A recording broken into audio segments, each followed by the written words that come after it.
అందరికీ నమస్కారం. ఈరోజు మనం చెప్పుకోబోయే కథ భర్తగారి బ్రహ్మచర్యం. కథలోకి వెళ్ళబోయే ముందు మీరు కనుక మన ఛానల్ని ఫస్ట్ టైం చూస్తున్నట్లయితే తప్పకుండా మన ఛానల్ని లైక్ చేయండి, షేర్ చేయండి, సబ్స్క్రైబ్ చేయండి, బెల్ ఐకాన్ క్లిక్ చేసి ఆల్ అనే బటన్ని ప్రెస్ చేయడం మర్చిపోకండి. కథని ఎక్కడ స్కిప్ చేయకుండా వినండి. మరి కథలోకి వెళ్ళిపోదామా? మన మరో ఛానల్ మనసుకు నచ్చే కథల్లో కూడా మంచి మంచి స్టోరీస్ వస్తున్నాయి. మీరు ఒకసారి ఛానల్ చూడకపోతే ఛానల్ని వెళ్ళి విజిట్ చేసి అందులో కూడా మంచి మంచి కథలు ఉన్నాయి, విని ఆనందించి ఆ ఛానల్ని కూడా ఈ ఛానల్ లాగే లైక్ చేసి సబ్స్క్రైబ్ చేయటం, సపోర్ట్ చేయటం మర్చిపోరని ఆశిస్తూ మరి ఆలస్యం చేయకుండా కథలోకి వెళ్ళిపోదామా? ప్రసాదరావు వాళ్ళు బాగా స్థితిమంతులు, కలిగినింటి వాళ్ళు. ప్రసాదరావు తల్లిదండ్రులు సుభాషిణినిచ్చి వివాహం జరిపించారు. సుభాషిణి భర్త అడుగుజాడల్లో నడిచే ఇల్లాలు. పెళ్ళైపోగానే భార్యాభర్తలు ఇద్దరూ కలిసి కూర్చొని అనుకున్న మాట, లైఫ్ ఈ పల్లెటూళ్ళలో ఆగిపోకూడదు. అప్పటికే ఆయన పీజీ చేసి ఉన్నాడు. వెనకాల స్థిరచరాస్తులు బాగా ఉన్నాయి. ఒక ప్రైవేటు ఉద్యోగంలోనే ఉన్నాడు ఆయన. సుభాషిణి స్త్రీధనంగా కూడా బాగా దిట్టంగానే తీసుకొచ్చింది. అత్తారింటి వాళ్ళు కూడా కోడలికి ఘనంగానే అన్నీ వాళ్ళ వైపు సత్కారాలన్నీ జరిపించే, కోడలు చదువుకున్నదే, కోడలు వినయ విధేయతలు కలదే, కోడలు ఈ తరం అమ్మాయిలా ఆలోచిస్తుంది, కొడుకు కోడలు ఒకళ్ళతో ఒకళ్ళు మాట్లాడుకొని ఒకళ్ళతో ఒకళ్ళు పెళ్లికి ముందు 6 నెలలు ఉత్తర ప్రత్యుత్తరాలు జరుపుకొని 5-6 సార్లు వీళ్ళింటికి వాళ్ళు వాళ్ళింటికి వీళ్ళు వెళ్ళి కలిసి అంతా ఓకే అనుకున్న తరువాత వామ్మో ఇదెక్కడ విడ్డూరం అని ఊళ్ళో వాళ్ళంతా అనుకున్నప్పటికీ రేపొద్దున మనసులు కలవకుండా చేసే మనువులో శరీరాల కలయిక ఉంటుందేమో కానీ, అందువల్ల పిల్లలు పుడతారేమో కానీ, ఇద్దరి కుటుంబాలు కలవటం ఇంపార్టెంట్, ఇద్దరు మనుషుల మనసులు ఆలోచన విధానాలు కలవటం ఇంపార్టెంట్ అనే చాలా అడ్వాన్స్డ్గా ఆలోచించి జరిగిన పెళ్ళి వీళ్ళదే. ఆ తర్వాత ఆయన కూర్చుంటే ఆయన ఒకరోజు ఒక మాట అన్నాడు, నాకు ఈ ఉద్యోగానికి వెళ్ళటం నచ్చట్లేదు సుభా, నీ ఇష్టం ప్రసాద్, నువ్వేం డెసిషన్ తీసుకున్నావో చెప్పు అని ఆవిడంటే, బిజినెస్ పెడదాం అనుకుంటున్నాను, సిటీకి వెళదాం అనుకుంటున్నాను, ఏమంటావు? నీ సపోర్ట్ నాకు ఉంటుంది కదా. ఏం సపోర్ట్ కావాలి నా నుండి మీకు చెప్పండి అందావిడ. ఆ మాటకి ప్రసాద్ శుభతో ఒకటే అన్నాడు, నాకు నువ్వు అన్ని విధాలుగా నాతో పాటు నా భార్య వెనక నడవాలనుకోను, ముందుకే వెళ్ళాలనుకోను, కలిసి నడిచే ఇల్లాలు కావాలనుకోనే నేను వివాహం చేసుకున్నాను. నా కోసం కొన్నాళ్ళు పిల్లల్ని ఆపుకుందాంగా శుభ అంటే, అది మీరు నన్ను అడగటం ఏంటండి? అంటే భార్యాభర్తలంటే ఒకే బండి కట్టిన 2 గుర్రాలు లాంటి వాళ్ళు. అలా అని భర్త భార్య మీద ఆధిపత్యం సాధించటానికి మాతృత్వం అనేది పూర్తిగా స్త్రీకి సంబంధించిన స్వేచ్ఛనివ్వాల్సిన విషయం. ఆడది ఎప్పుడు పిల్లల్ని కంటదో డిసైడ్ చేయాల్సిందే అత్తమామలో, లేదా తన పుట్టింటి వాళ్ళు, తన స్నేహితులో, బంధువులో, భర్త కూడా కాదు. అది పూర్తిగా తన శారీరక మానసిక పరిస్థితుల మీద ఆధారపడి ఉంటుంది. నేను పశువుని కాదు, మనిషిని. ఒకవేళ నువ్వు వెంటనే పిల్లల్ని కనాలి అనుకుంటే నా కోసం కాస్త ఆగో, లేదు పర్వాలేదు, పెళ్ళైన తర్వాత నాకు నీతో కొన్నాళ్ల కాలం సంతోషంగా గడపాలని ఉంది, కాబట్టి ఎన్నాళ్ళో వద్దు, ఒక్క 3 ఏళ్ళు పిల్లల్ని ఆపుకుందాం, నా మాటకి విలువిస్తావు అనుకుంటున్నానంటే, మీ మాటే నా మాట అండి, మీ మాట నేను ఎందుకు కాదంటానో అందావిడ. అలా వీళ్ళిద్దరిది చాలా అన్యోన్య దాంపత్యం. ఆ తర్వాత ఆయనేమి భార్యను వదలలేదు. సిటీలో ఒక ఇల్లు అద్దెకి తీసుకున్నారు. భార్యను తీసుకొని నేను వ్యాపారం పెట్టుకుంటాను నాన్నగారు అనే వాళ్ళ అమ్మా నాన్నల్ని అడిగి ఆయనకి రావాల్సిన ఆస్తి వాళ్ళు ఆయనకి రాసిచ్చేయటం, రాసిచ్చిన ఆస్తిలో నుంచే మొత్తం అమ్మటం ఏ తెలివైన వివేకవంతుడి లక్షణము కాదని చెప్పి అందులో 1/4 ఆయన అమ్మితే ఆయన వ్యాపారానికి పెట్టుబడి వచ్చేసిందే. మిగతా స్థిరచరాస్తులు ఎలా ఉన్నా హ్యాపీగా 4 తరాలు బ్రతికేయచ్చు. దాంతో ఆయన సిటీకి వచ్చి బిజినెస్ మొదలుపెట్టాడు. ఒకవైపున భార్యగా ఆవిడ ఆయన అర్థం చేసుకుంటూ, ఆవిడ కూడా ఆఫీస్కి వెళ్ళి ఆయనకు భోజనం పట్టుకెళ్ళటం, టిఫిన్ పట్టుకెళ్ళటం, లేట్ అయితే ఆయనతో పాటు వెయిట్ చేస్తూ ఆఫీస్లో కూర్చోవటం. ఆవిడ కూడా ఏదైనా ఫైల్స్ అవి ఉంటే డిగ్రీ వరకు చదువుకుంది కాబట్టి ఆయన కొన్నిచ్చి చెక్ చేయమంటే చెక్ చేస్తూ ఉండటం. ఇలా ఇద్దరూ కలిసి కష్టపడ్డారనే అనాలి మనం. దాంతో 2 సంవత్సరాల కాలంలోనే ఇంతింతై ఒటుడింతై అనే ఆ వ్యాపారం చాలా పెరిగిపోయింది. కోట్లల్లో లాభాలు రావటం మొదలైంది. దాంతో రేపటి రోజు గురించి దిగుల్లేని హ్యాపీ లైఫ్. ఒక ప్యాలెస్ లాంటి పెద్ద ఇల్లు కట్టించుకున్నారు. కార్లు, నౌకర్లు, చాకర్లు. ఇక లోటేముందే? దానికి తోడు స్థాపించినప్పుడు అది ఆయన చిన్నగా మొదలుపెట్టాడు. 3వ సంవత్సరం వచ్చేపాటికి అది చాలామంది కార్మికులకి లైఫ్ ఇచ్చి ఒకవైపున మిషనరీ పెరిగిపోయి చివరికి ఒక ఓన్ ల్యాండ్ తీసుకొని ఫ్యాక్టరీని అక్కడికి మార్చుకొని సొంత ఫ్యాక్టరీ స్థాపించే స్థాయికి ఎదిగి బెస్ట్ బిజినెస్ మ్యాన్ అవార్డ్స్ కూడా ప్రసాదరావు తీసుకునేంత ఎదిగిపోయాడు ఆయన. ఆ తర్వాత పిల్లల్ని కనాలనే విషయం మర్చిపోయారా ఏమిటర్రా అని ప్రసాదరావు అమ్మా నాన్న, సుభాషిణి అమ్మా నాన్న అన్న అది వారిష్టం. నా ఇష్టం ఏముందంటే అది తనిష్టం అని ఆయనంటే సరిపోయారు పోండే. మా ఇష్టానికైతే ఒక మనవణ్ణి మనవరాల్ని కనివ్వకూడదు అన్నాక భార్యాభర్తలిద్దరూ ఏమంటారని అనుకున్న తర్వాత వాడే బర్త్ కంట్రోల్ ఆపేశారు. ఆ తర్వాత సుభాషిణి వెంటనే ప్రెగ్నెంట్ అయింది. ప్రెగ్నెంట్ అవ్వగానే ఆవిడకి 9 నెలలకి బాబు పుట్టాడు. పుట్టిన పిల్లాడు చాలా సౌమ్యంగా, పాపం గట్టిగా ఏడ్చేవాడు కూడా కాదు. తల్లి దగ్గరికి తీసుకొని పాలు పట్టి స్నానం చేయించి పడుకోబెడితే ముద్దుగా బుజ్జిగా పడుకునేవాడు. చాలా ఒబ్బిడిగా ఉండేవాడు. దాంతో పిల్లాడికి ఆ భూదేవి అంత ఓర్పు గలవాడవుతాడేమో రేపు వీడు పెద్దయ్యాక అనే దాంతో పృథ్వీ అని పేరు పెట్టుకున్నారు. ఆ తరువాత మళ్ళీ 1 సంవత్సరం గ్యాప్తోనే సుభాషిణి గర్భవతి అయ్యింది. ఆ తర్వాత మళ్ళీ 9 నెలలు తిరగకుండా సుభాషినికి ఈసారి కూడా కొడుకే పుట్టాడు. చూడటానికి చాలా అందంగా, చాలా యాక్టివ్గా ఉన్నాడు పిల్లాడు. దాంతో పిల్లాడి పేరు మోహన్ అని పెట్టుకున్నారు. అంత మోహనంగా ఉన్నాడు పిల్లాడు. పెద్దబ్బాయి బాగుంటాడనుకుంటే చిన్నబ్బాయి ఇంకా ఇంకా చాలా చాలా అందంగా ఉన్నాడు. దానికి తోడు చాలా అట్రాక్టివ్గా, చాలా యాక్టివ్గా, అసలు కిలకిలా నవ్వుతూ ఉండేసరికి వాళ్ళకి ఆ మోహనత్వాన్ని చూసి మోహన్ అనే పేరే సరిపోద్దేమో అనిపించేసింది వాళ్ళకే. ఆ తరువాత పిల్లలిద్దరినీ కంటి పాపల్లా పెంచుకుంటూ అందరూ ఆడపిల్ల ఉండాలని ఇంకొకళ్ళని కనమనమని అంటే ఆయన మాత్రం వద్దు సుభ, ఆడపిల్లలు వరగబెట్టేది మగపిల్లలు వరగబెట్టంది ఏమీ లేదు. ఎవరు ఎక్కువ ఎవరు తక్కువ అనేది ఈ రోజుల్లో అప్రస్తుతం. భగవంతుడు ఇచ్చి ఉంటే ఒక కొడుకు ఒక కూతురు. భగవంతుడు ఇవ్వాలనుకోలేదు, ఆయన ఇవ్వలేదు. 2 అటెంప్ట్సే మనం అనుకున్నాం. దాని ప్రకారమే ఒకళ్ళకి మరొకళ్ళకి 2 సంవత్సరాల గ్యాప్ అనుకున్నాం. పెద్దవాడు పుట్టాక సంవత్సరం ఆపుకున్నాం. సంవత్సరం నీ ప్రెగ్నెన్సీ, పెద్దవాడికి రెండోవాడికి 2 సంవత్సరాల తేడా ఉంది. చాలు, మనమిద్దరం మనకిద్దరు. మగపిల్లలైతే ఏంటి, ఆడపిల్లలైతే ఏంటి, మనం పెంచే పెంపకాల మీద ఆధారపడి ఉంటుంది అని ఆయన అన్నాక ఆవిడ అసలు సెకండ్ క్వశ్చనే ఉండదు కాబట్టి ఆపరేషన్ చేయించుకొని వచ్చేసింది. ఆ తర్వాత ఇక ఆవిడకి ఇల్లు, పిల్లలే లోకం, ప్రపంచం, భర్తే సర్వస్వం అనుకొని బ్రతికే ఇల్లాలు ఆవిడ. దేవుణ్ణి విపరీతంగా నమ్ముద్ది ఆవిడ. పూజలు, పునస్కారాలు, గుళ్ళు, గోపురాలు, అన్నదానాలు, యజ్ఞాలు, యాగాలు, పూజలు, ఉపవాసాలు, వ్రతాలు, నోములు ఎప్పుడు ఏదో ఒకటి జరుగుతూ ఉంటాయి వీళ్ళింట్లో.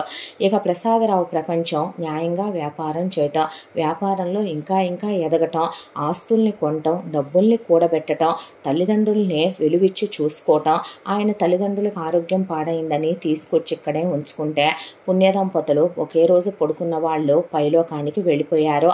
ఆ తర్వాత సుభాషిని తల్లి ముందుగా పోయి కబురొచ్చే, ఆ తర్వాత భార్య పోయిందనే దిగులతో సుభాషిని తండ్రి 6 నెలలు తిరగకుండా పోయి ఆవిడికి ఆయనకి మాతృపితృ వియోగాలు కూడా జరిగిపోయినాయి.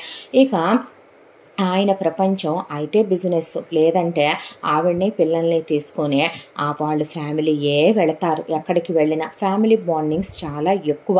ప్రాక్టికల్గా ఉండే పర్సన్స్ కాదు వీళ్ళు. కాబట్టి హ్యాపీగా ట్రిప్కి వెళ్ళినా ఫ్యామిలీతోనే, బిజినెస్ ట్రిప్కి వెళ్ళినా ఫ్యామిలీతోనే, ఏదైనా బిజినెస్ మీటింగ్స్కి వెళ్ళినా ఫ్యామిలీతోనే, వచ్చిన ప్రతి సినిమాకి వెళ్ళినా ఫ్యామిలీతోనే, షాపింగ్కి వెళ్ళినా ఫ్యామిలీతోనే. ఆయన ఎంత బిజీగా ఉన్నా ఫ్యామిలీ టైం ఫ్యామిలీకి కంపల్సరీగా ఆయన డైరీ స్కెడ్యూల్లో ఖచ్చితంగా ఉంటుంది. మార్నింగ్ బ్రేక్ఫాస్ట్ కలిసే చేయాలి, పూజ దగ్గర కలిసే ఉండాలి, మధ్యాహ్నం లంచ్ కలిసే చేయాలి. పిల్లలు స్కూల్లో ఉంటారు కాబట్టి ఆవిడ ముందే వెళ్ళి పిల్లలకి తినిపించేసి వచ్చాక ఆయన అప్పుడు ఆఫీస్ నుంచి వస్తూ ఆయన కలిసి ఇంటికి వచ్చి భోంచేసి ఆయన అప్పుడు వెళ్తాడు.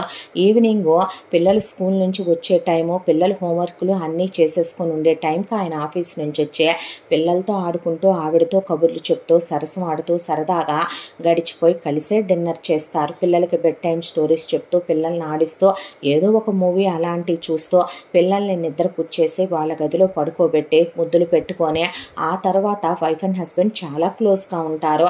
ఇలా వీళ్ళది చాలా హ్యాపీ లైఫ్, ఎలాంటి డిస్టర్బెన్సెస్ లేకుండా ఉండే వీళ్ళ జీవితాల్లో రోజులు, నెలలు, సంవత్సరాల కాలం అలా గడిచిపోతూ కాలచక్ర ప్రవాహంలో రోజులు తిరిగిపోతూ పెద్దబ్బాయి 10th క్లాస్కి, రెండో అబ్బాయి 8th క్లాస్కి వచ్చారు. ఇక పిల్లల గురించి చెప్పాలి అంటే వీళ్ళ మనస్తత్వాల గురించి పృథ్వీ పేరుకు తగ్గట్టుగానే చిన్నప్పటి నుంచి చాలా సాఫ్ట్ నేచరు, చాలా సాఫ్ట్ కార్నర్ ఉన్న పిల్లాడు. గట్టిగా అరవకూడదు, ఓవర్ సెన్సిటివ్. ఎవరైనా ఒక మాట అంటే అస్సలు తీసుకోలేడు, తట్టుకోలేడు. అదే మాట తొలిచేస్తూ ఉంటుంది పృథ్వీకి. దాంతో చిన్నప్పటి నుంచే చిన్నపిల్లాడు టేక్ ఇట్ ఈజీ అనుకునే తత్వం కాబట్టి ఒక మాట అంటారేమో కానీ పొర్రపాటును కూడా పృథ్వీని ఒక మాట అంటాం, ఒక దెబ్బ కొట్టడం వీళ్ళు చేయరు. దానికి ఎగ్జాంపుల్ పృథ్వీ 4th క్లాస్లో ఉన్నప్పుడు తప్పు చేయకపోయినా టీచరు పనిష్మెంట్ ఇచ్చి క్లాసులో అందరి ముందు ఏదో అందనే దాంతో ఇంటికొచ్చి 15 రోజులు జ్వరం వచ్చిందే. ఆ తర్వాత ఒంటరిగా ఉంటూ ఏడుస్తూ స్కూల్ అంటేనే భయపడిపోయే చాలా డిప్రెషన్లోకి వెళ్ళిపోయే డాక్టర్ల దగ్గరికి తిప్పాల్సి వస్తే డాక్టర్లు చెప్పారు ఆ అబ్బాయి ఓవర్ సెన్సిటివ్, ఏమీ అనకూడదని. పిల్లాడి పర్సనాలిటీ గురించి చెప్పుకొని మరి పిల్లలు ఇద్దరినీ అదే స్కూల్లోంచి తీసేసి వేరే స్కూల్లో వేసుకొని ఆ సంవత్సరం అంతా పెద్దబ్బాయి స్కూల్ పోయి ఆ తర్వాత సంవత్సరం మళ్ళీ డైరెక్ట్ 5th డబ్బున్నోళ్ళు కాబట్టి మాట్లాడి జాయిన్ చేసుకున్నారు. అప్పటి నుంచే ప్రసాదరావు, సుభాషిణి ఇద్దరు పెద్దబ్బాయిని అసలు ఒక్క మాట కూడా అనరు. పెద్దబ్బాయి చాలా బాగా చదువుతాడు, పెద్దగా ఎవ్వరితో ఓవర్ ఫ్రెండ్షిప్లు ఉండవు. ఏదైనా చెప్పాలనుకున్నా అడగాలనుకున్నా సింపుల్గా ఉంటుంది. తన టేస్ట్లు కానీ తన ప్రపంచం కానీ తనకు నచ్చే కలర్స్ కానీ లైట్ కలర్స్ సెలెక్ట్ చేసుకుంటాడు, సింపుల్గా ఉంటాడు, చాలా ప్రశాంతంగా ఉంటాడు, కూల్గా ఉంటాడు, బుక్స్ చదువుకుంటాడు, టెంపుల్కి వెళ్ళొస్తాడు. అలాగే చాలా కూల్గా ఉండే చెస్ లాంటి గేమ్స్ ఆడతాడు. బ్రెయిన్కి పని చెప్పే ఎక్కువ చేస్తూ ఉంటాడు పెద్దబ్బాయి. దానికి తోడు తినే హ్యాబిట్స్ కూడా అలాగే ఉంటాయి, పర్టిక్యులర్ ఫుడ్ హ్యాబిట్స్ అన్నట్టుగా. జంక్ ఎక్కువ తిండు, చాలా హెల్త్ కేర్ ఉంటుంది, ఇలా ఉంటాడు. ఇక రెండో అబ్బాయి విషయానికి వస్తే చాలా అల్లరి, చాలా సరదా. చెప్పాలంటే గనక ఆ అలలు ఎగసి పడుతూ సముద్రంలో ఎలా వస్తాయో ఒడ్డుకి అలా చాలా చలాకీగా ఉంటాడు. అసలు ఏదైనా ఒక మాట అమ్మా నాన్న లైట్లే అని పట్టించుకోడు. అన్నయ్య అంటే తమ్ముడికి, తమ్ముడంటే అన్నయ్యకి విపరీతమైన ప్రేమాభిమానాలు, విపరీతమైన బాండింగ్. అందరూ రామలక్ష్మణులు అంటే పిల్లలకి దిష్టి తగులుద్దని సుభాషిణి, ప్రసాదరావు తెగ దిష్టి తీసేయించుకుంటారు, కొడుకులకి తెగ దిష్టి దారాలు కడతారు. అంత క్లోజ్గా ఉంటారు. 2 సంవత్సరాలే గ్యాప్ కాబట్టి చాలా పిల్లలు అసలు ఒకళ్ళతో ఒకళ్ళు చాలా ఫ్రెండ్లీగా సరదాగా ఉంటారు. ఇక మోహన్ విషయానికి వచ్చి చెప్పాలంటే చిన్నప్పటి నుంచే హైపర్ యాక్టివ్ కుర్రాడు, అన్నిట్లో ఫస్టే ఉంటాడు, చదువులో యావరేజ్గా ఉంటాడు. ముఖ్యంగా చెప్పాలంటే మోహన్కి బాగా చిన్నప్పటి నుంచి గర్ల్ ఫ్రెండ్స్, ఆడపిల్లల ధ్యాస ఎక్కువ. బాగా తన లైఫ్ గురించి ఎక్కువగా ఆలోచించేసుకుంటూ ఉంటాడు. పెద్దబ్బాయి ఎంత సౌమ్యంగా ఉంటాడో చిన్నబ్బాయి అంత అలజడిగా అలికిడిగా ఉంటాడు. ఎప్పుడు చూసినా కూడా గలగలా మాట్లాడుతూ ఉంటాడు, ఆ గోదారిలాగా. ఎప్పుడు చూసినా స్కూల్లో ఉంటే ఎల్కేజీ నుంచి అమ్మాయిల మధ్య ఉంటూ మిస్కే రోజు ఇచ్చి ఐ లవ్ యూ అని చెప్పటం, వాళ్ళు నవ్వుకొని I love you too Mohan అని చెప్పటం. ఆ తర్వాత స్పోర్ట్స్లో యాక్టివ్గా ఉంటాం. చిన్నప్పటి నుంచి నాకు చాక్లెట్ ఇస్తే మరి నా గర్ల్ ఫ్రెండ్కి అనే అడిగి తీసుకెళ్ళటం. ఆ తర్వాత కొంచెం పెద్ద 6th క్లాస్కి వచ్చి టీనేజ్కి వచ్చేపాటికి పెద్ద అబ్బాయి బుక్స్ చదువుతూ కూర్చుంటే చిన్నోడు మాత్రం టీవీలో రొమాంటిక్ సీన్స్ చూడటం, కిస్ సీన్స్ చూడటం, వెనక్కి వెళ్ళి మళ్ళీ చూడటం, వాటి గురించి పదే పదే ఆలోచించుకోవటం. వాళ్ళమ్మ డిప్ప మీద ఒకటి తీసుకెళ్తే ఏంటి మా అంటే, ఏంటిరా కోతి వెదవా, నీ వయసు ఏంటి, నువ్వు చేసే పనులు ఏంటి, ఏంటమ్మా రేపొద్దున లైఫ్లో నాకు పెళ్ళాం రాదా, నాన్నకి నువ్వు వచ్చినట్టు నా పెళ్ళంతో నేను రేపు రొమాంటిక్గా ఎలా ఉండాలా అని చూస్తున్నాను, తప్ప ఏంటి, డాడీకి చెప్తా ఉండు, చెప్పు, నేనేమైనా తప్పు చేద్దాం అనుకుంటున్నానా, నీకు తప్పుకి తప్పు కాదన్నదానికి తేడా తెలుసారా అని పృథ్వీ అడిగితే, తెలుసురా, మనం ఏదైతే లిమిట్స్ క్రాస్ చేసి చేస్తామో అది తప్పు, మనం లిమిట్స్ క్రాస్ చేయకుండా ఏది చేసినా అది ఒప్పేలే అనే పాటికి రే అంటూ ఉండేవాడు. ఇలా చిన్నబ్బాయి 8th క్లాస్కి వచ్చేపాటికే పెళ్ళి గురించి, లవ్ గురించి, పెళ్ళాం గురించి, రొమాంటిక్ లైఫ్ గురించి ఎన్నో ఊహలు, ఎన్నో ఎక్స్పెక్టేషన్స్, ఎన్నో హోప్స్. దాంతో ఒకరోజు వాళ్ళ నాన్న పెద్ద అబ్బాయిని రెండో అబ్బాయిని కూర్చోబెట్టి, పృథ్వీ నీ 10th అయిపోతుందిగా, ఏం సెలెక్ట్ చేసుకుంటున్నావు అంటే, మీ ఇష్టం డాడీ అంటే, నాన్న ఇష్టం ఏంట్రా, నీకో ఇష్టం ఉండదా ఏంటి, నువ్వు ఎంబీబీఎస్ చేస్తావా, ఇంజనీరింగ్ చేస్తావా, డిగ్రీ పీజీ చేస్తావా, ఫ్యాషన్ టెక్నాలజీ చేస్తావా, ఆర్కిటెక్ట్ అవుదాం అనుకుంటున్నావా, ఇంకేమన్నా ఉంటే చెప్పరా వాడికే అన్న తర్వాత, నువ్వు ఆగు మోహన్ అన్నాక చెప్పండి డాడీ అని పృథ్వీ అంటే, ఏమీ లేదు నాన్న, మీ ఇద్దరు రేపొద్దున మన బిజినెస్సే చూసుకోవాలి, కోట్ల రూపాయల టర్నోవర్, అది నేషనల్ వైడ్ ఉంది మన బిజినెస్, మనకి చాలా బ్రాంచెస్ కూడా ఉన్నాయి, మీ అవసరం మన వ్యాపారానికి ఉందే, మీరు ఇప్పుడు వేరే చదువులు చదువుకొని మీరు వేరే సెక్టార్లోకి వెళితే మన నమ్ముకొని చాలామంది వర్క్ చేస్తున్నారు, వాళ్ళ జీవితాలు మనం ఆ ఫ్యాక్టరీ ఎవరో పరం చేస్తే మనలా వాళ్ళని చూస్తారా అంటే బహుశా చూడరేమో నాన్న, కాబట్టి నలుగురు కోసం బ్రతకటం కూడా మనిషి జీవితంలో గొప్ప పని సాధించినట్టే అంటే, అలాగేలే డాడీ, మీరు చెప్పినట్టుగానే ఇంజనీరింగ్ చేసి నేను ఆ తర్వాత ఎంబీఏ చేసి బిజినెస్కే వస్తాను అన్న తర్వాత, మరి నీ సంగతి ఏమిట్రా అంటే, ముందు నాకు పెళ్ళెప్పుడు చేస్తావు డాడీ అనేపాటికి ఉలిక్కి పడ్డారు వాళ్ళు.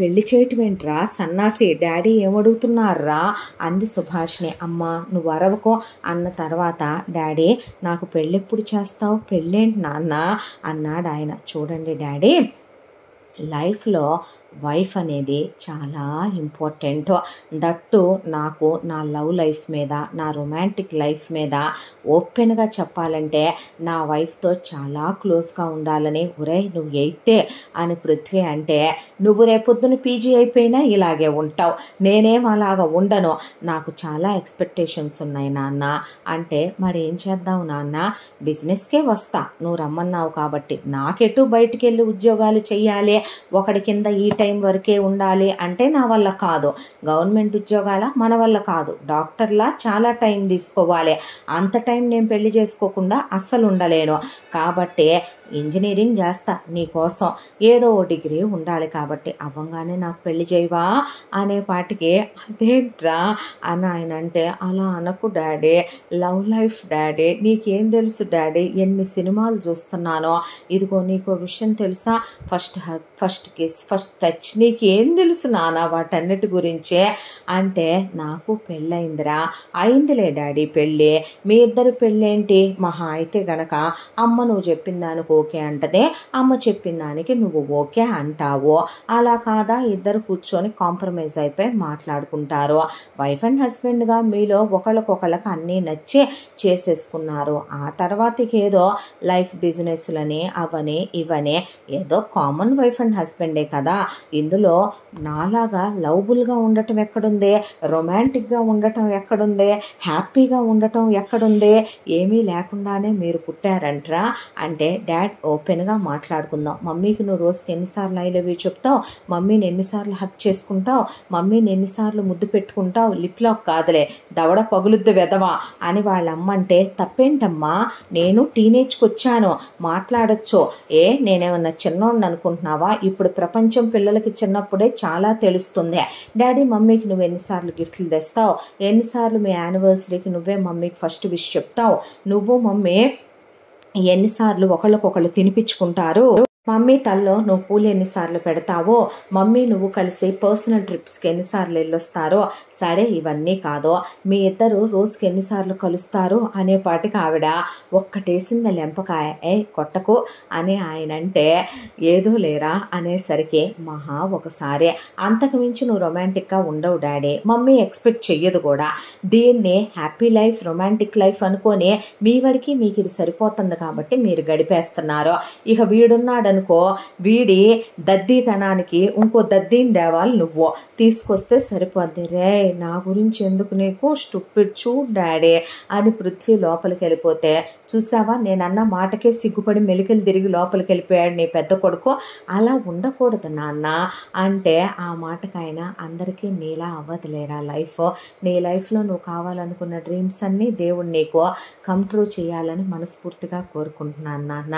నిజంగానే నీలా మాకు ఏది అవ్వదేమోలే, మేము నిజంగానే కాలంతో పాటు పరుగులు పెట్టి రూపాయల గురించి ఆలోచించే జీవితంలో అన్నిటితో పాటు రొమాంటిక్ లైఫ్ మిగతా అన్నీ కూడా ఒక పార్ట్ అనుకునే పేరెంట్స్ లేరా మేము అనేసి ఆయన వెళ్ళాక నవ్వుకుంటూ లోపలికి వెళ్ళిపోయాడు మోహన్. ఏంటండి మీరు అలా అంటారు, వాడు ఇప్పటి నుంచే ఆడగాలి ఆడధ్యాస పడితే రేపు ఎందుకైనా పనికొస్తాడా, ఎవరితో దానికి కడుపు కాలో చేసి తీసుకొచ్చి నుంచోబెడితే తప్పు శుభ, నువ్వు చాలా తప్పుగా ఆలోచిస్తున్నావు.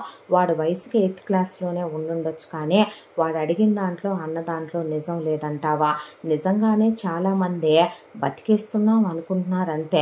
వాళ్ళ లైఫ్లో వాడన్నట్టుగా వాడు ఒకరోజు సంతోషంగా ఉండాలల్లా, లైఫ్లో 1 సంవత్సరం హ్యాపీగా ఉండాలల్లా. మన పెళ్ళై ఇప్పటికీ 20 సంవత్సరాలు. వాడు అడిగింది నిజమేగా. నువ్వు నేను ఎన్నిసార్లు ఒకళ్ళకొకళ్ళం ఐ లవ్ యూ చెప్పుకుంటున్నావు, ఒకళ్ళతో ఒకళ్ళం రోజుకి ఎన్నిసార్లు క్లోజ్ అవుతున్నావు, ఎన్నిసార్లు తినిపించుకుంటున్నావు, ఎన్నిసార్లు బయటికి వెళ్ళి వస్తున్నావు, నువ్వు నాకు నేను నీకు ఎన్నిసార్లు గిఫ్ట్లు ఇచ్చుకుంటున్నావు, బర్త్డేలు యానివర్సరీలు గుర్తుపెట్టుకొని మరి ఎన్నిసార్లు సెలబ్రేట్ చేసుకుంటున్నావు, పర్సనల్ ట్రిప్స్కి ఎన్నిసార్లు వెళ్ళొస్తున్నావు, అసలు లేదు కదో.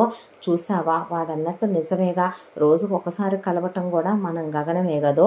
పిల్లలు చిన్నప్పుడు వాళ్ళకు 10 ఏళ్ళు వచ్చిందాకున్నా మేము క్లోజ్గా, ఆ తర్వాత నేను బిజినెస్లో నువ్వు పూజల్లో పడిపోయే, ఆ తర్వాత పిల్లలేదో మనకు అడ్డం అన్నట్టుగా మన ప్రైవేట్ స్పేస్ని వాళ్ళ కోసం అంకితం చేశామన్నట్టుగా నువ్వు నేను కాలంతో పరుగులు పెడుతున్నామే, కానీ వాడన్న హ్యాపీ లైఫ్ నిజంగా మన జీవితాల్లో కూడా లేదు కదో అనేసరికి అది కాదండి, వాడు మంచోడే, వాడి లైఫ్లో వాడు కావాలనుకున్నాయి నిజంగానే ఒక మగాడు ఒక ఆడదాని దగ్గర నుంచి ఎక్స్పెక్ట్ చేసేవే. వాడు భార్యతో కావాలన్నాడు కాబట్టే పెళ్లి చేయమన్నాడు. నేనెవరో ఒక అమ్మాయిని లవ్ చేస్తాననో 10 మందితో తిరిగి కడుపులు చేసి వస్తాననో గాలికి తిరుగుతాననో వాడు చెప్పలేదు. పెళ్లి చేయమని అడిగాడు. చచ్చిందాకా వాడి వైఫ్తో లాస్ట్ వరకు హ్యాపీగా ఉండాలన్నది వాడి కళ. అలా ఉండటం కూడా మనిషి లైఫ్లో ఒక అదృష్టమేలే అనేసాడు ఆయన. దాంతో ఇక ఆవిడ ఏమీ మాట్లాడలేదు. ఆ తర్వాత అనుకున్న ప్రకారమే సంవత్సరాల కాలం అలా గడిచిపోకుంటూ వెళ్ళి పృథ్వీ ఇంజనీరింగ్ కంప్లీట్ అయింది. ఆ తర్వాత పృథ్వీ MBA కంప్లీట్ అయింది.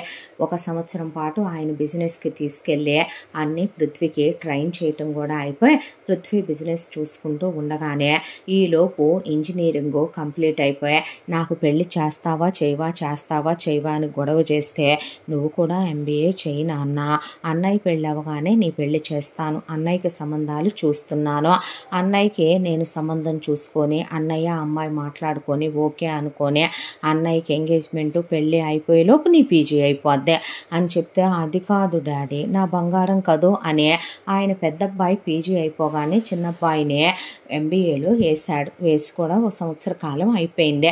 ఆ తర్వాత ఇంకా పృథ్వీకి ఎవరినైనా ప్రేమించావా నాన్న అంటే, అలాంటిదేం లేదు డాడీ, వీడి ఇంట్రోవర్టిజానికి నువ్వు మళ్ళీ అడగడం కూడా ప్రేమించావా అని. ఆడికి అసలే భయం అయితే అమ్మాయిల దగ్గరికి వెళ్ళి ఐ లవ్ యూ అని చెప్తాడా వాడు. నిజం చెప్పరా చిన్నోడా, నువ్వెవరిని లవ్ చేయలే అని అడిగాడు ప్రసాదరావు. లేదు నాన్న అంటే, నేను నమ్మను అన్నాడు పృథ్వీ. ఎందుకు నమ్మవురా, ఒకదాని దగ్గర క్యారెక్టర్ ఉందనుకో నాన్న, దానికి అచ్చమైన శాడిజం సైకోయిజం ఉంటున్నాయి. కొన్నిటికి కోపం ఎక్కువ ఉంటుంది, కొన్నిటికి క్యాస్ట్ దగ్గర కొడుతుంది, కొన్ని ముద్దుకు పనికొస్తే హగ్గుకు పనికిరావు, హగ్గుకు పనికొస్తే లవ్వుకు పనికిరావు, లవ్వుకు పనికొస్తే పెళ్ళికి పనికిరావు, కొన్నిటికి వన్ నైట్ స్టాండ్లు కావాలి, కొన్నిటికి బాగా డబ్బులు పెట్టే డబ్బున్న బాయ్ ఫ్రెండ్స్ కావాలి. మనసుతో సంబంధం లేదు. వీళ్ళెవరూ కూడా రొమాంటిక్గా ఉండరు నాన్న. రొమాన్స్ అంటే వీళ్ళ దృష్టిలో జస్ట్ SEX అన్నంత వరకు మాత్రమే ఉంటారు వీళ్ళల్లో చాలామంది. బట్ నాకు వచ్చే వైఫ్ అలా ఉండకూడదు, చాలా రొమాంటిక్గా ఉండాలి నాన్న. సూర్యుడు చంద్రుడు కూడా అలిసిపోవాలేమో ఒక్కసారైనా మమ్మల్ని దొంగతనంగా చూడాలంటే. అలా ఉండాలి నా లైఫ్ అనుకుంటున్నాను నాన్న. నేను అంత హ్యాపీగా గడిచిపోవాలి నా జీవితం. స్టిల్ లాస్ట్ బ్రెత్ వరకే నా వైఫ్కి నేను కొన్ని కోట్ల సార్లు ఐ లవ్ యూ చెప్పాలి. తనకి నేను ఇచ్చే గిఫ్ట్లు ఎవరు ఇవ్వలేనన్నంత ప్రీషియస్గా ఉండాలి. తన్ని నేను నా గుండెల మీద దిండుని చేసుకొని పడుకోబెట్టుకోవాలి. నేను ఆమెతో నా అణువుతో కూడా నేను ఆమెతో సంతోషంగా సుఖంగా గడపాలంటే ఇంకా చెప్పకరా, నీ డర్టీ టాక్స్ వినలేమన్నాడు పృథ్వీ. ఇదిగో ఇలా ఉంటుంది నీ పెద్ద కొడుకులాగా అన్నాక ఆయన నవ్వేసి, కోతి వేషాలేం వేయకు చిన్న. లేదు డాడీ, నాకు అంత ఇంట్రెస్ట్ కూడా లేదు, నువ్వు అలాంటి కంగారేం పడకు, చాలా ఐ లవ్ యూ చెప్పినే. ఇక ఓ బ్రేకప్ అయిందిలే రీసెంట్గా, జస్ట్ 1 month ట్రావెలింగ్లోనే అయ్యిందే. ఉండాలిగా మనకు అలాంటి టైట్లు అని ఆయన అన్నాక, అది స్మాల్ థింగే నాన్న, ఫస్ట్ అన్నీ ఓకే అది ఇది అనుకున్న తర్వాత మీ క్యాస్ట్ మా డాడీ ఒప్పుకోడేమో అనేసరికి మేమేమో ప్యూర్ వెజిటేరియన్స్, మీరు నాన్ వెజిటేరియన్స్ కదా అందే. వెళ్ళి పని చూసుకోమన్నాను, అయిపోయింది డాడీ అన్న తర్వాత సరిపోయింది పో అనేసాడు ఆయన. ఈలోగా పెద్దబ్బాయికి సంబంధాలు చూద్దాం అనుకున్న ప్రసాదరావు మనసులో ఒకటి మెదిలింది. ఆయనకి ఆయన బిజినెస్ కాదు కానీ వేరే బిజినెస్ చేసే ఒక ఆయన ఇలా బిజినెస్ మీటింగ్స్కి వాటికి వీటికి అటెండ్ అవుతూ ఉన్నప్పుడు ఎప్పటి నుంచో ఒక మంచి ఫ్రెండ్ అయ్యాడు. ఉరే అంటే ఉరే అనుకునేంత ఫ్రెండ్షిప్ వీళ్ళిద్దరిది కూడా. ఆయనకి వైఫ్ లేదు, 2 కొడుకులు, 1 కూతురు. కొడుకులకి పెళ్ళిళ్ళు అయిపోయి కోడళ్ళు వచ్చేసారు. కూతురు ఇంజనీరింగ్ చేసింది, సెటిల్డ్ ఫ్యామిలీ. ఆయన కూతుర్నే ప్రసాదరావు గారి పెద్దబ్బాయిన పృథ్వీకిచ్చి చేయాలని ఎప్పటి నుంచో ఆయన డ్రీము. అవతల ఆయన చాలాసార్లు ప్రసాదరావు దగ్గర ఆ విషయం ప్రస్తావించాడు. వాడి చదువు అయిపోయాక వాడెవరిని ఇష్టపడలేదు అంటే తప్పకుండా నేను అరేంజ్డ్ మ్యారేజే చెయ్యాల్సి వస్తే ఫస్ట్ ప్రయారిటీ మీ అమ్మాయికే ఇస్తానంటే, మా అమ్మాయి మీ అబ్బాయి కోసమైనా సరే నేను వెయిట్ చేస్తాను అంటే, అలా వద్దు, ఆ రోజుకి తను ఎవరిని ఇష్టపడకుండా ఉంటే అప్పుడు ఆలోచిద్దాంలే అన్నాడు ప్రసాదరావు. ఆ తర్వాత పృథ్వీ చదువు అయిపోవటం, పృథ్వీ బిజినెస్లోకి రావటం, ఈ విషయం తెలిసిన ప్రసాదరావు స్నేహితుడు, అబ్బాయి చదువైపోయి బిజినెస్లో కూడా వచ్చేసాడు కదా ప్రసాద్, మా దామినిని పృథ్వీకి ఇచ్చే పెళ్లి చేద్దాంగా అనేపాటికే ఆయనకి కాదంటానికి ఆ సంబంధంలో లోపాలేమీ కనిపించలేదు. పిల్ల తల్లి లేకుండా పెరిగింది అంటే సుభాషిణిని ఒక తల్లిలా అనుకుంటుందని, ప్రసాదరావుని తండ్రిలా అనుకుంటుందని, వాళ్ళు కట్న కానుకలు ఇస్తామన్నా ఇవ్వాల్సింది ఏదైనా ఉంటే మీ అమ్మాయి పేరు మీద పెట్టుకోమనమని పెళ్లి చూపులకి వెళ్ళారు. వెళ్ళిన తర్వాత పృథ్వీ దామిని మాట్లాడుకోవటానికని గదిలోకి వెళితే పృథ్వీ చాలా సైలెంటు, ఇంట్రోవర్ట్, దానికి తోడు ఓవర్ సెన్సిటివ్ పర్సన్ కాబట్టి పృథ్వీ పెద్దగా ఏమీ మాట్లాడలేదు. మీ పేరేంటండి, ఏం చేశారు అని అండి అంటూనే గట్టిగా 10 మాటలు మాట్లాడాడు. ఆ అమ్మాయి అలాగే కొంచెం తలెత్తకుండా 10 సమాధానాలు చెప్పి ఇంకో 10 మాటలు అడిగింది. అయిపోయిన తర్వాత సుభాషిణి ప్రసాదరావు పృథ్వీ బయటకు వచ్చేలోపే అమ్మాయి నచ్చేసింది. ఇంకా మాట్లాడుకునేది ఏముందంటే పృథ్వీ వాళ్ళకి పిచ్చి పిచ్చిగా నచ్చాడు. అన్ని విధాల సెటిల్డ్ ఫ్యామిలీ, చాలా మంచి పిల్లాడు. వాళ్ళ ఎంక్వైరీలో కూడా కడిగిన ముత్యమని పిల్లాడు తేలటంతో ఓకే అనుకున్నారు. ఆ తర్వాత చాలా గ్రాండ్గా ఎంగేజ్మెంటు, ఇంకా ఎంతో గ్రాండ్గా బలిసిన వాళ్ళ పెళ్ళిళ్ళు ఎలా జరుగుతాయో మినిమం 10 ఏళ్ళు గుర్తుపెట్టుకునే విధంగా పృథ్వీకి దామినికి పెళ్ళి అయిపోయింది. పెళ్ళి అయిపోయిన తర్వాత ఫస్ట్ నైట్లు అయిపోయినాయి. అయిపోయిన తర్వాత హనీమూన్ కని బయలుదేరుతుంటే పృథ్వీని మోహన్ పక్కకి పిలిచి, ఒరే ఈ బుక్స్ దగ్గర పెట్టుకో, ఈ పెన్ డ్రైవ్లు దగ్గర పెట్టుకో, చీ వెదవా, నేను అలాంటి వీడియోలు చూడనురా, ఇందులో వీడియోలు ఏమి ఉండవన్నా, జస్ట్ ఆడియోలు ఉంటాయి అంతే, అవి కూడా వేరే రకంగా ఉండవు, మనం వైఫ్తో ఎలా ఉండాలన్నవి మాత్రమే చెప్పుంటాయి. అలాగే ఈ బుక్స్ చదువు, నువ్వు బుక్ నాలెడ్జ్ ఎక్కువ ఇష్టపడతావు కదా, పోనీ ఇవి చదివితే నువ్వు ఇంకా యాక్టివ్గా ఉండొచ్చు, ఇవన్నీ చదివి ఇవన్నీ వింటున్నావురా అని అడిగింది సుభాష్ని. అమ్మ వింటే చదివితే చూస్తే ఎవడూ చెడిపోడే, మైండ్లో తప్పని తెలిసి కూడా పర్వాలేదులే అని చేసి తప్పక చేశామని చెప్తారే అప్పుడు చెడిపోతారు. నీ కొడుకు స్టిల్ వర్జిన్, నువ్వు భయపడకో, నువ్వు టెన్షన్ పడకో, నేనే తప్పు చేయలే, నీ మీదొట్టు, పోన్లేరా ఒకటి ఉంచయ్యా నాకు అన్న తర్వాత డాడీలో అదే చూసుకున్నావు మమ్మీ, చెంప పగులుద్ది వేద్దావా అని ఆవిడ అనేసరికి ఆయన నవ్వుతూ చూడు డాడీ వీడు, పోన్లేరా నిజంగానే నువ్వు కాస్త మెత్తగా, నువ్వు కూడా ఏంటి డాడీ అనేసరికి వద్దంటూనే పృథ్వీ అయి తీసుకొని హనీమూన్కి వెళ్ళాడు. ఆ తర్వాత హనీమూన్కి వెళ్ళొచ్చే హ్యాపీగా హనీమూన్ కంప్లీట్ అయిపోయింది. హనీమూన్ కంప్లీట్ అయిపోయి తిరిగి వచ్చిన తర్వాత ఇక ఫస్ట్ డే రోజున పృథ్వీ లేచి ఆఫీస్కి వెళుతూ ఉండగా దామిని పడుకొని నిద్రపోతుంది. వైఫ్ అన్న తర్వాత ఏ అబ్బాయికైనా పెళ్ళైన కొత్తల్లో అని కాదు, కొంతమంది అబ్బాయిలకి విపరీతమైన ఎక్స్పెక్టేషన్స్ ఉంటాయి. ఆ ఎక్స్పెక్టేషన్స్లో కొంతమంది మోహన్లా రొమాంటిక్గా ఉండాలనుకుంటే, కొంతమంది లవ్ అండ్ ఎఫెక్షన్తో క్లోజ్గా ఉండాలనే, వైఫ్ అండ్ హస్బెండ్ ఒకే మాట మీద ఉండాలనే, వైఫ్ అండ్ హస్బెండ్ అన్న తర్వాత చాలా డీప్గా లవ్ చేసుకోవాలని, అరేంజ్డ్ మ్యారేజ్ అయినా ఆఫ్టర్ మ్యారేజ్ చాలా ప్రేమగా ఉండే అబ్బాయిలు చాలామంది ఉంటారు. పృథ్వీ అలాంటి పిల్లాడే. దాంతో వైఫ్నే తను ఆఫీస్కి రెడీ అయ్యి వెళ్ళేటప్పుడు గుడ్ మార్నింగ్ రా అనేసరికి దామినే లే ఎదవ సోది, ఎదవ సుత్తి, ఎదవ సొల్లు, ఏంట్రా ఎదవ నస్తనేది పొద్దున్నే కుక్కలాగా అనేపాటికి పృథ్వీ ఒక్కసారిగా భయపడి షాక్తో వెనక్కి గోడకు గుద్దుకున్నాడు. ఎక్కడైనా అబ్బాయిలు విసుక్కుంటే అమ్మాయిలు భయపడతారు. దట్టు ఆ అబ్బాయి చిన్నప్పటి నుంచే ఒకటి ఓవర్ సాఫ్ట్, ఓవర్ సెన్సిటివ్, దాంతోపాటు ఆ అబ్బాయి ఎవరు అలా ట్రీట్ చేసినోళ్ళు లేరు, అలా ట్రీట్ చేస్తే తట్టుకునే మనస్తత్వము కాదు. చిన్నప్పుడు చిన్న మాట వచ్చిందనే సంవత్సరం స్కూల్ మానేసిన పిల్లాడు వాడు. అలాంటిదే అలా మాట్లాడేసరికి తీసుకోలేకపోయింది పృథ్వీ హృదయం. ఏమీ లేదు, పొద్దున్నే లేపి గుడ్ మార్నింగ్ చెప్దామని అనేసరికి నువ్వు చెప్పకపోతే మార్నింగ్ అవ్వదా ఎదవ సోదే అంటే, ఆఫీస్కి వెళుతున్నాను అంటే, వెళ్ళు, దానికి నన్నేం చేయమంటావు, ఎదవనస ఎదవ సోదీను, పడుకోనివ్వవా ఏంటి, పాడు దరిద్ర ఫేస్ ఒకటి వేసుకొని పొద్దున్నే అనేపాటికి ఉలిక్కి పడ్డాడు పృథ్వీ. ఆ తర్వాత కిందకొచ్చి వాళ్ళింట్లో లెక్క ప్రకారం అందరూ కలిసి బ్రేక్ఫాస్ట్లు, లంచ్లు, డిన్నర్లు చేయటం అలవాటు కాబట్టి కూర్చుంటే పృథ్వీ టిఫిన్ పెట్టుకుంటే ప్లేట్లో టిఫిన్ గొంతు దిగట్లేదు. దాంతో ఏమైందిరా అని మోహన్ పృథ్వీని దగ్గరికి తీసుకొని బతిమిలాడి అడిగినా ఏం లేదని చెప్పలేదు. బలవంతంగా మోహనే కలిపి కొంచెం టిఫిన్ తినిపించినా వద్దురా అనేసి దిగులుగానే ఆఫీస్కి వెళ్ళాడు. ఆ తర్వాత ఎందుకో చాలా మెత్తబడిపోయాడు మనిషి. రాను వాళ్ళకి ఫస్ట్లో అర్థం కాలేదు, కానీ చాలా త్వరగానే, దట్టు ఒక 1 week to 10 daysలో సిచ్యువేషన్ వాళ్ళకి అర్థమైపోయింది. పృథ్వీ ఎంత ఓవర్ సాఫ్టో, ఎంత ఇంట్రోవర్టో తీసుకొచ్చిన దామిని ఓపెన్గా చెప్పాలంటే పరమ బజార్ రకం, పరమ లో క్లాస్ రకం. డబ్బున్నా సరే కొంతమందికి దిగుడు బుద్ధులు పోవు అన్నట్టుగా చాలా ఓవర్ యాటిట్యూడ్ ఉన్నటువంటి అమ్మాయి. అస్సలు నోరు కుదరదు.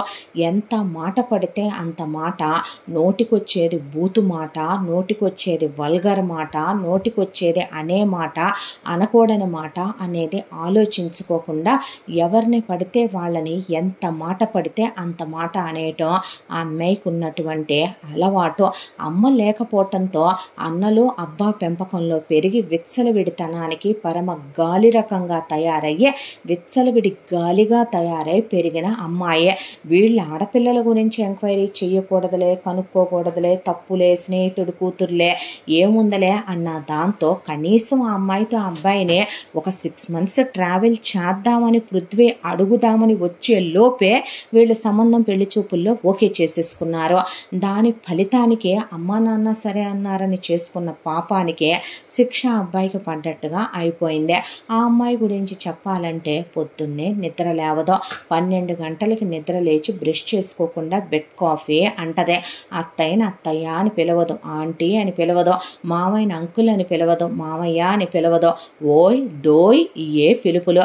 దానికి తోడు పనమ్మాయి కాఫీ తెస్తే కాఫీ చల్లారిపోయిందని పనమ్మాయి ముఖాన్ని కొట్టడం, పనమ్మాయిని వచ్చి కాళ్ళకి చెప్పులేయమనమంటాం. కాళ్ళ చెప్పులు విసిరి పని వాళ్ళ ముఖాన విసిరేసే చెప్పులు కుట్టించుకురమ్మనమంటాం. వాళ్ళని ఎలా పడితే అలా ట్రీట్ చేయడంతో డబ్బులుంటే 10 సార్లు తిని 25 సార్లు వాష్రూమ్కి వెళ్ళిరా, నువ్వంటే పట్టానికి మేమేమీ రెడీగా లేము, పిచ్చి పిచ్చిగా మాట్లాడితే మాకు చేతులున్నాయి, మాకు చెప్పులున్నాయి, మాకు నోళ్ళున్నాయి, ఎంత బజారు దాన్ని కోడలుగా ఎలా తెచ్చుకున్నారమ్మా మీరు అనేసే వాళ్ళు నానా మాటలు అనే ఇంట్లో నుంచి పనులు మానేసి పనివాళ్ళు వెళ్ళిపోవటం మొదలయ్యారు. డ్రైవర్నే ఎలా పడితే అలా మాట్లాడిందని తాళాలు ముఖం మీద ఇసురు కొట్టి, ఇలాంటి ఆడది ఉన్న ఇంట్లో డ్రైవర్లుగా మేము పనిచేయలేమని వాళ్ళు వెళ్ళిపోయారు.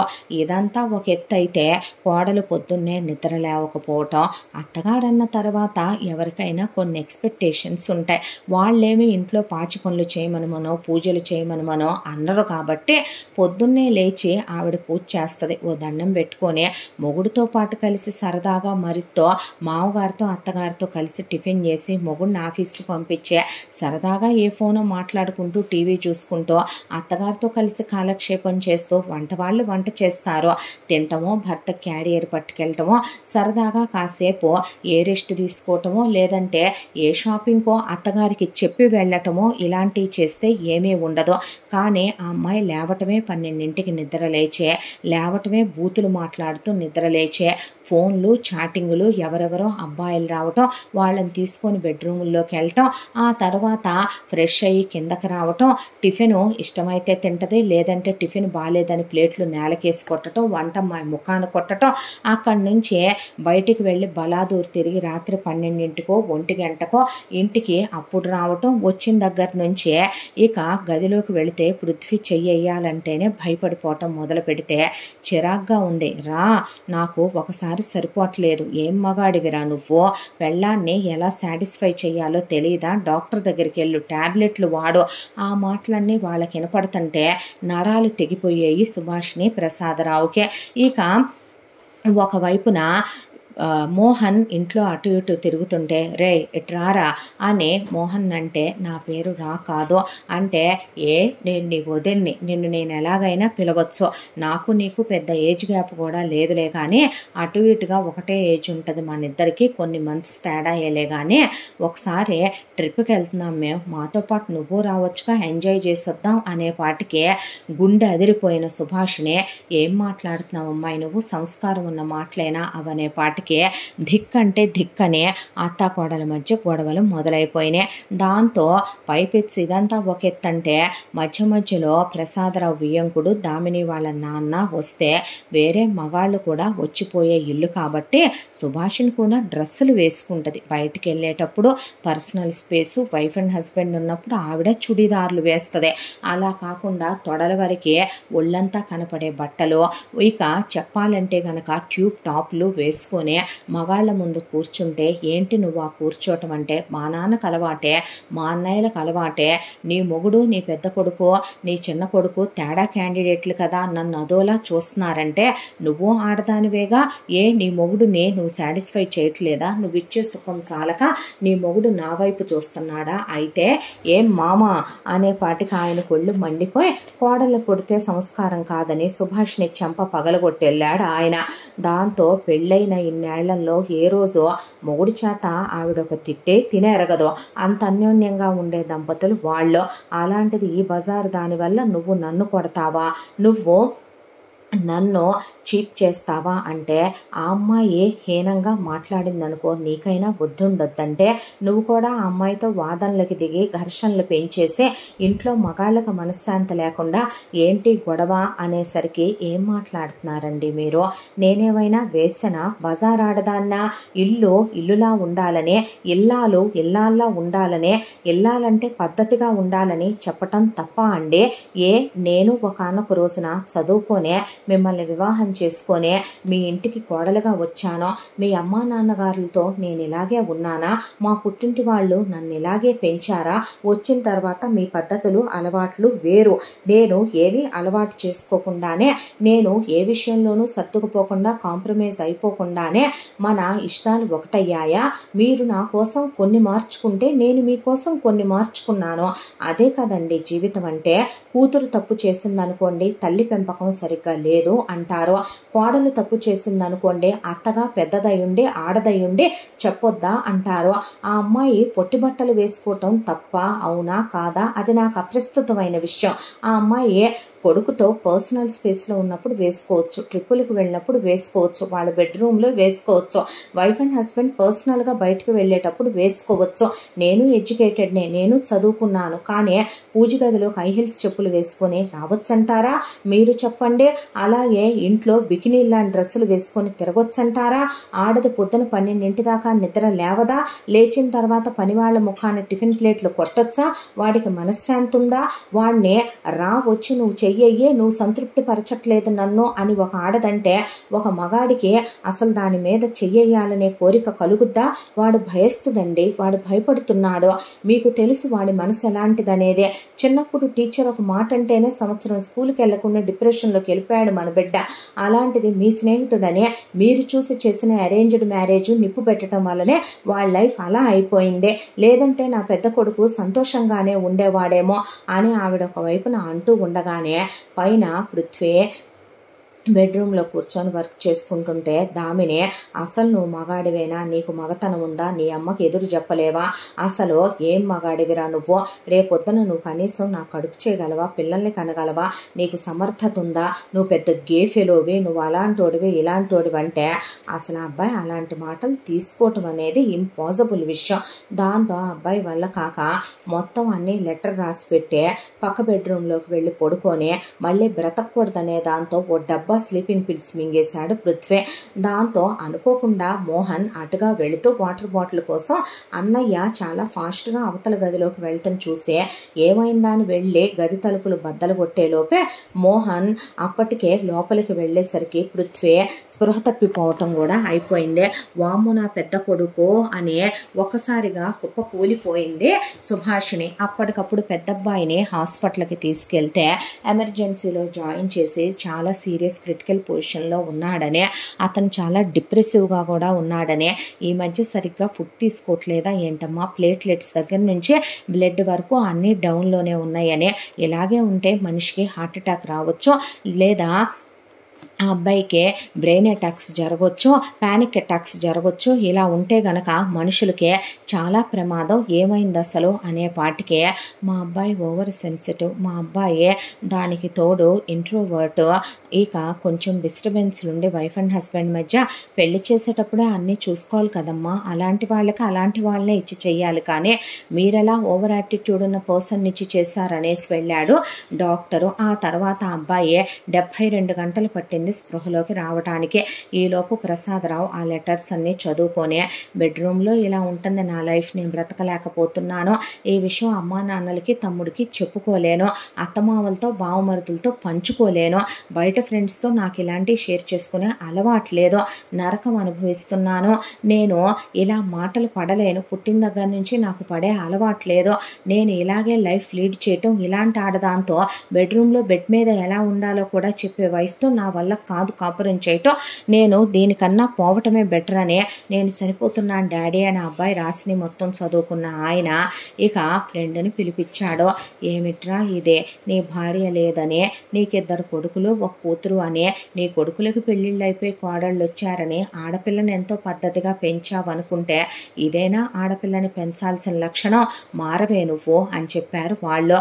ఎందుకు మారాలి, ఏం తప్పు చేశానని మారాలి, అసలు ఆ రాస్కెల్తో, ఆ పప్పు శుద్ధతో, ఆ పనికి మాలిన వెదవతో, ఆ గేఫెలోతో కాపురం చేయాలని లేదు నాకు, నేను ఎక్స్పెక్ట్ చేసినట్టు వాడు నన్ను సాటిస్ఫై చేయలేను మగాడు, రోజు ఎవడో ఒకడిని నేనెక్కడ ఎత్తుక్కోనో, నా వల్ల కావట్లేదు అనే పాటికి నీకు దండవరా, రేపు పుట్టే మనవాళ్ళు మనవరాళ్లలో నా కొడుకులు పోలికలు ఉండాలి, నా కోడళ్ల పోలికలు ఉండాలి అనుకునే మామగారిని నేను, రేపు నేను వెతుక్కుంటూ కూర్చోలేను ప్లీజ్ అన్న తర్వాత పృథ్వీని నాన్న డివోర్స్ తీసుకుంటావా అని అడిగాడు ప్రసాదరావు. తీసేసుకుంటాను డాడీ అన్న తర్వాత మ్యూచువల్ కన్సల్ట్ మీద ఇక ఇద్దరూ కలిసే నేను వాడితో ఉండాలనుకోవట్లేదని దామిని అంది, కాబట్టి జీవితానికి సరిపడా బుద్ధి వచ్చిందని ఇక వాళ్ళు డివోర్స్ తీసుకోవటం కంప్లీట్ అయిపోయింది.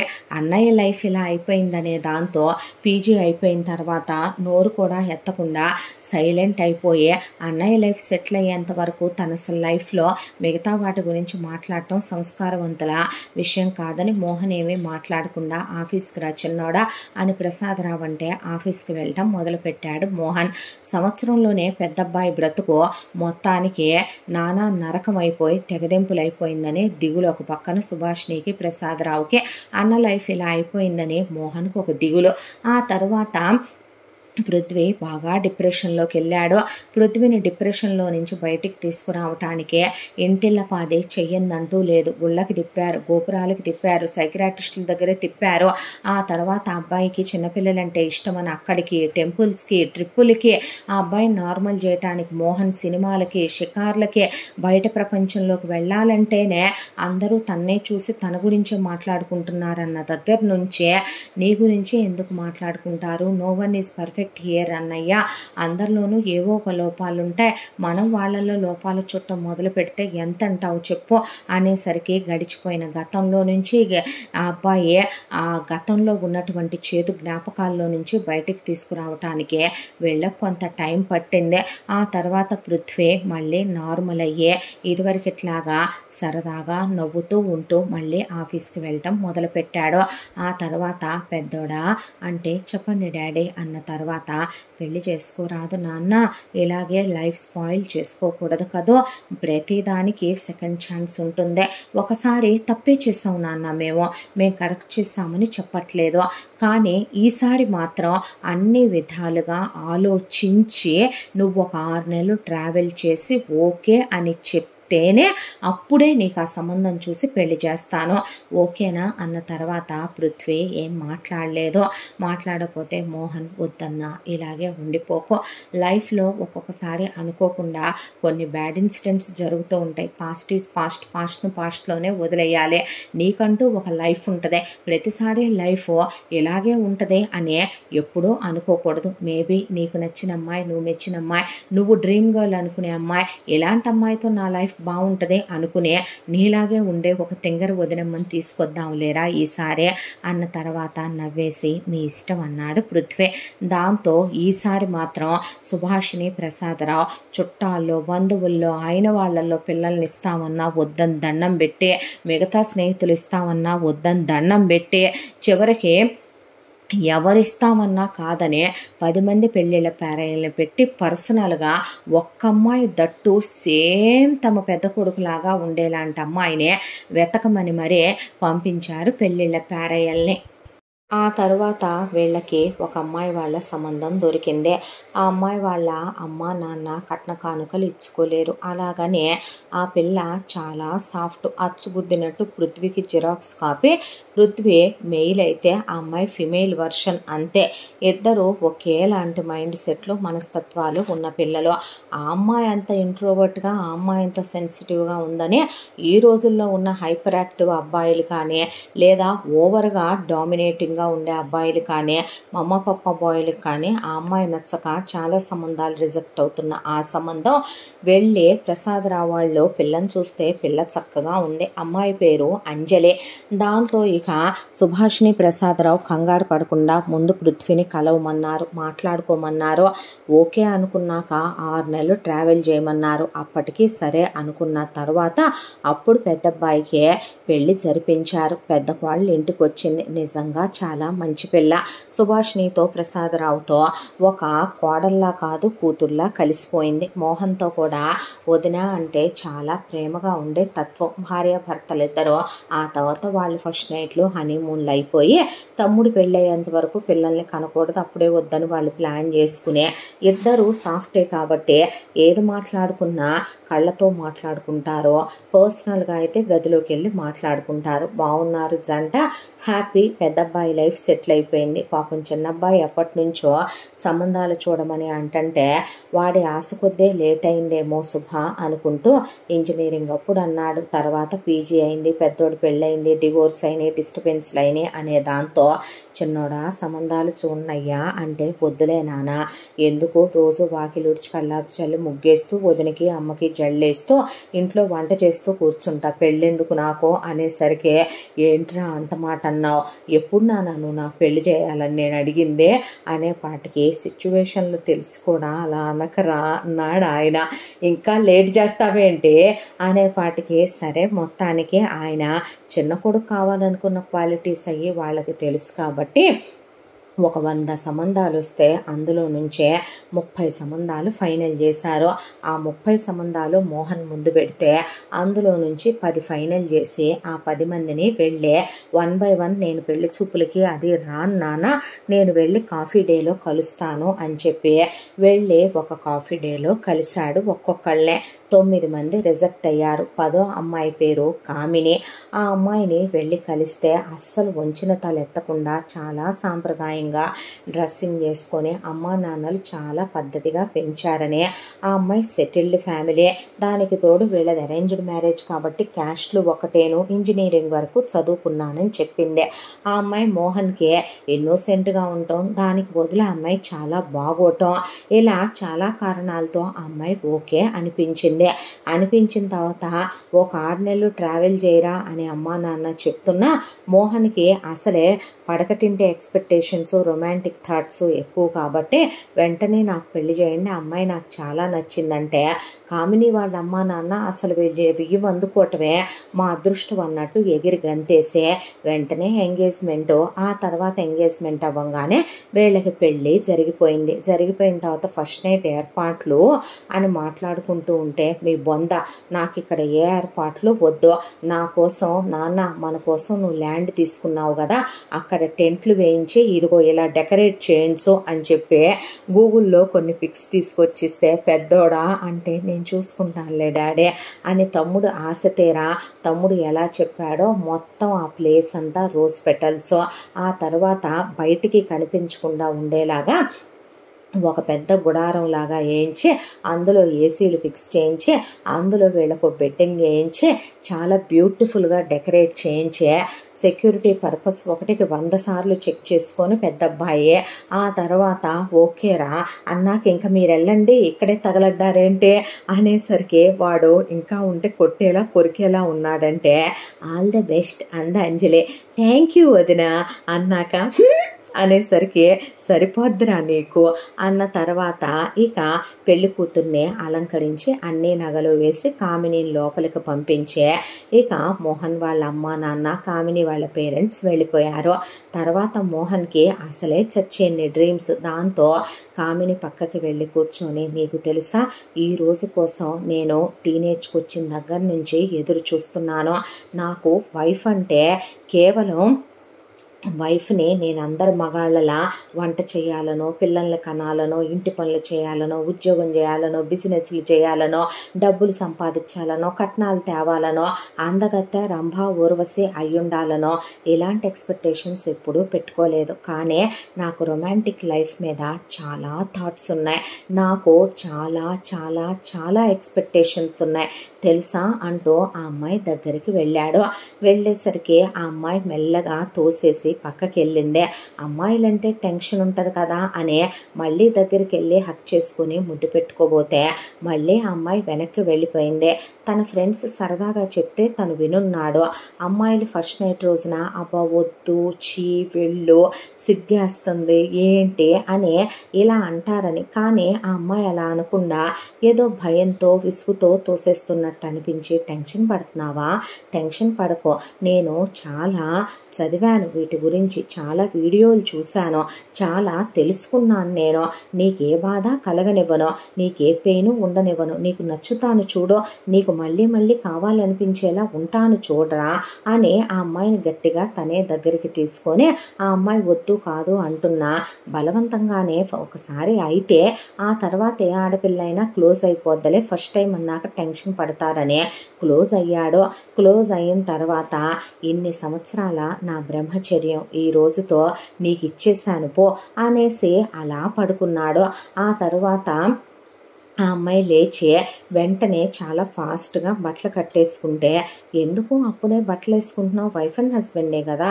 మనిద్దరికీ ఒకళ్ళ దగ్గర ఒకళ్ళకి సిగ్గేంటి, బిడియమేంటి, భయమేంటి? భార్యాభర్తలన్న తర్వాతే కదా! అసహ్యం అనేది ఉండకూడదు, సిగ్గు అనేది ఉండకూడదు, డర్టీ టాక్స్ ఉండకూడదు, బ్యాడ్, గుడ్ ఇలాంటియన్నీ ఏమీ ఉండవు కదా వైఫ్ అండ్ హస్బెండ్ మధ్య. అదేంటి నువ్వు అలా వేసుకున్నావు" అంటే, "ఏమీ లేదు" అనేసి ఫ్రెష్ అయ్యొచ్చి అటు తిరిగి పడుకుంది. మోహన్‌కి ఒక్కసారి చాలు అని అనిపించే వయసు కాదు. మోహన్‌కున్న రొమాంటిక్ థాట్స్‌కి ఆ ఒక్కసారి సరిపోదు. దాంతో ఆ అమ్మాయిని మళ్ళీ దగ్గరికి తీసుకొని క్లోజ్ అవ్వబోతే ఒక్క తోపు తోసేసరికి మోహన్ మంచం మేంచెల్లి కింద పడే, "అబ్బా! ఏమైంది నీకు?" అన్నాడు. అనేసరికి, "ఏంటిది? ఇందుకోసమే పెళ్లి చేసుకున్నావా ఏంటి నన్ను? అయిపోయిందిగా ఒకసారి, పద్దాకా ఏంటిది?" అనేపాటికి, "అదేంటి అలా అన్నావు? ఒక్కసారే కలవాలని ఏమే రాజ్యాంగంలో లేదంటావా? ఇహ రోజు మొత్తం ఇదే పని మీద ఉంటానంటావా?" అనేసరికి ఉలిక్కి పడ్డాడు.